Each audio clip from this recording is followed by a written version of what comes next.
ದಿನಕ್ಕೊಂದು ಕತೆ ನಿಮ್ಮ ಜೊತೆ. ಇಂದಿನ ಕತೆ ಗಲ್ಲು ಶಿಕ್ಷೆಯ ಕತೆ. ಒಮ್ಮೆ ನ್ಯಾಯಾಲಯದಲ್ಲಿ ಒಬ್ಬ ವಕೀಲನು 46 ಜನ ಅಪರಾಧಿಗಳನ್ನ ಗಲ್ಲು ಶಿಕ್ಷೆಯಿಂದ ಪಾರು ಮಾಡಲು ವಾದವನ್ನ ಮಾಡ್ತಾ ಇರ್ತಾನೆ.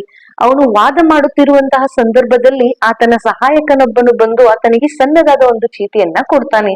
ಆ ವಕೀಲನು ಆ ಚೀಟಿಯನ್ನ ನೋಡಿ ಅದನ್ನ ತನ್ನ ಜೇಬಿನಲ್ಲಿ ಇಟ್ಟುಕೊಳ್ಳುತ್ತಾನೆ. ಆತನ ವಾದವನ್ನ ಮುಂದುವರಿಸುತ್ತಾನೆ. ಮಧ್ಯಾಹ್ನದ ಊಟದ ವಿರಾಮದ ಸಮಯವಾಗುತ್ತದೆ.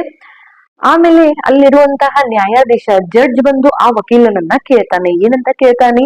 ನಾನು ಗಮನಿಸಿದೆ, ವಾದ ಮಾಡುತ್ತಿರುವಂತಹ ಸಂದರ್ಭದಲ್ಲಿ ನಿನ್ನ ಸಹಾಯಕನೊಬ್ಬ ನಿನಗೆ ಒಂದು ಸಣ್ಣ ಚೀಟಿಯನ್ನ ತಂದುಕೊಟ್ಟ, ಏನಿತ್ತು ಅದರಲ್ಲಿ, ಏನು ವಿಷಯ ಇತ್ತು ಅಂತ ಕೇಳ್ತಾನೆ. ಆಗ ವಕೀಲನು ಹೇಳ್ತಾನೆ, ಮಹಾಸ್ವಾಮಿಗಳೇ, ನನ್ನ ಹೆಂಡತಿಯು ತೀರಿ ಹೋಗಿದ್ದಾಳೆ, ಈ ಸುದ್ದಿಯು ಆ ಪತ್ರದಲ್ಲಿ ಇತ್ತು ಅಂತ ಹೇಳ್ತಾನೆ.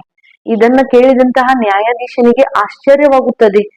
ಅಲ್ಲ, ನಿಮ್ಮ ಹೆಂಡತಿ ತೀರಿಕೊಂಡು ಹೋಗಿದ್ದಾರೆ, ನೀವು ಇಲ್ಲಿ ಯಾವ ಕಾರಣಕ್ಕಾಗಿ ವಾದವನ್ನ ಮಾಡ್ತಾ ಇದ್ದೀರಿ ಅಂತ ಕೇಳ್ತಾನೆ. ಆಗ ವಕೀಲನು ಹೇಳುತ್ತಾನೆ, ನ್ಯಾಯಾಧೀಶರೇ, ಸತ್ತು ಹೋಗಿರುವಂತಹ ನನ್ನ ಹೆಂಡತಿಯ ಜೀವವನ್ನ ನಾನು ಮರಳಿ ತರಲಾರೆ.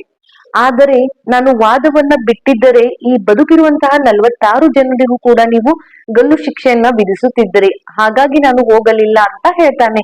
ಇದನ್ನು ಕೇಳಿದಂತಹ ನ್ಯಾಯಾಧೀಶನು ಕೂಡಲೇ ಅವರಿಗೆ ಗಲ್ಲು ಶಿಕ್ಷೆಯಿಂದ ಪಾರು ಮಾಡಿದಂತಹ ಆದೇಶವನ್ನ ಹೊರಡಿಸುತ್ತಾನೆ. ಆ 46 ಜನ ಅಪರಾಧಿಗಳು ಮತ್ಯಾರು ಅಲ್ಲ, ನಮ್ಮ ಭಾರತದ ಸ್ವತಂತ್ರಕ್ಕಾಗಿ ಹೋರಾಡಿರುವಂತಹ ಸ್ವತಂತ್ರ ಸೇನಾನಿಗಳು ಆಗಿದ್ದರು, ಸ್ವತಂತ್ರ ಹೋರಾಟಗಾರರಾಗಿದ್ದರು. ಅವರ ಪರವಾಗಿ ವಾದವನ್ನ ಮಾಡಿರುವಂತಹ ವಕೀಲರು ಮತ್ಯಾರು ಅಲ್ಲ, ಡಾಕ್ಟರ್ ಬಾಬಾ ಸಾಹೇಬ್ ಅಂಬೇಡ್ಕರ್ ಅವರು.